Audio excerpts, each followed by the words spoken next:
I will not make age an issue of this campaign. I am not going to exploit, for political purposes, my opponent's youth and inexperience.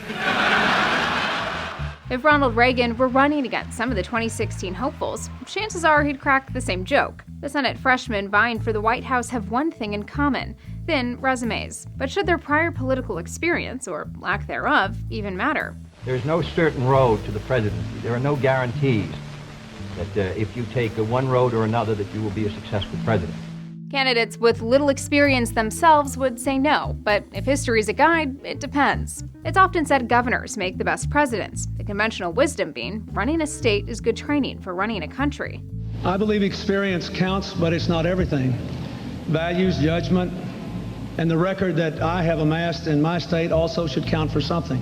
The governor is the chief executive officer and learns how to set agendas. Political scientists Joseph Usinski and Arthur Simon put that argument to the test. They collected the prior experiences of presidents, starting with William McKinley and ending with George W. Bush. They then compared those numbers to C-SPAN's Historian's Survey of Presidential Leadership. As it turns out, being a former governor can help, if you're from a big state. Usinski and Simon found a positive correlation between being a governor of a big state and leadership qualities like relations with Congress and public persuasion. But what about experience serving in Congress? I'm not the youngest candidate, but I am the most experienced. It's no guarantee a president will get business done when working with Congress. Think Truman's Fair Deal and Obama's gun control overhaul. Voters seem to recognize this, sending only 3 sitting senators to the White House in the past century.